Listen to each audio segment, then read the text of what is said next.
We're out here on the fantastic new Haines Hunter 565R. The R series are very popular and have legendary status amongst fishermen, combining a sporty look with a large expansive cockpit.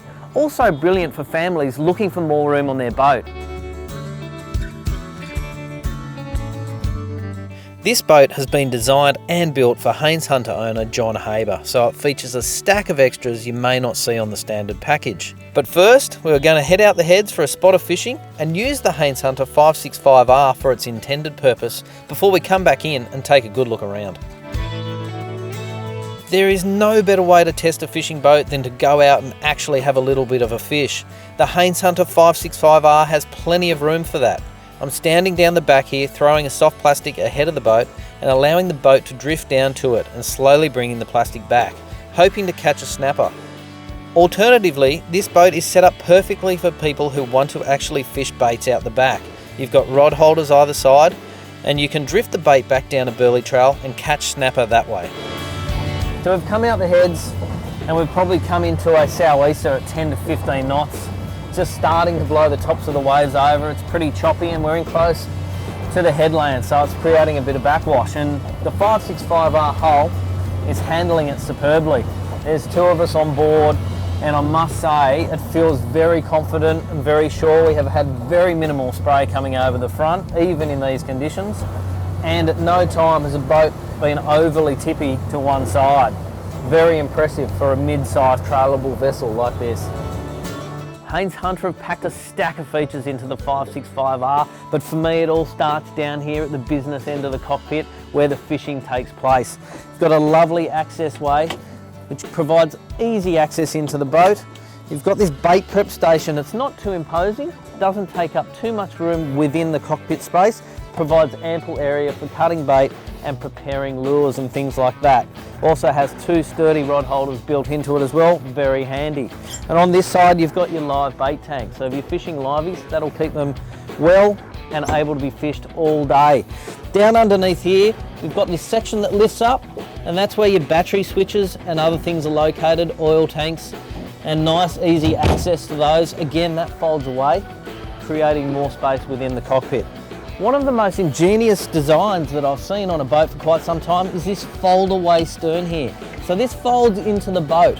It allows the engine to trim up right into the cockpit. What that means is you don't have to have a large engine well taking up some cockpit space. It's a very clever design, and I do think it maximises the area on board very effectively. Underneath each helm chair is a neat tackle box storage arrangement, and it features also a shelf should you need to drop some bits and pieces in there. It's a very clever use of the space that's on board. Given the beamy nature of this boat, they've also cleverly left enough room for a nice walkway here between the two helm chairs. These seats are new and we believe they're going to be included on new models going forwards, and they include a bolster as well. They're supremely comfortable either if you're seating or standing in front of the helm position. The passenger also gets the same arrangement. Obviously a nice grab rail here and some very clever use of space. In the side here we've got a storage locker for your wallets and keys and things like that. Space that would otherwise be wasted on a boat like this. We've also got a glove box up here for other nicks and knacks you might need to put away. All in all, a very comfortable area to use. For the driver, you've got a fantastic helm position. If I'm seated, I've got a nice footrest to put my feet up on. John's opted for some trib tabs to help him level out his ride depending on how packed or how much equipment he's got on the boat. And over here is your switch gauge which controls your bilge pump, cockpit lights, bait pump and deck wash, etc.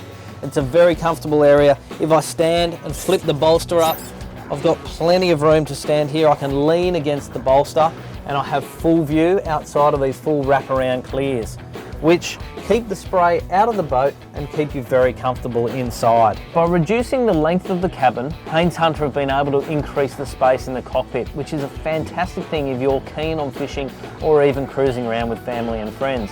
What it does mean though is your cabin is slightly shorter, and because of the sporty design of this actual R series, you've actually got a little bit less headroom.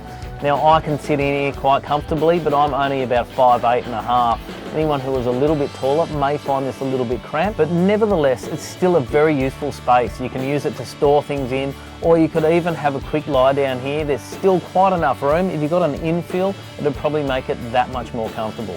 To access the anchor, you can either walk around and up the front using this little walkway around the cabin, or you can come through this hatch here. Both give access to the anchor hatch, but in this case, John's opted for a windlass, so he doesn't need to get up the front here unless there's a tangle, and he can actually operate all of that from inside the cockpit. The Haines Hunter 565R is certainly an impressive performer. Coupled with a Mercury 4-stroke 150 horsepower on the back, the performance is hard not to be impressed by. On board, there's tons of room, plenty of fishing space available for the keen angler, but also plenty of options for your family if you want to take them out on board as well.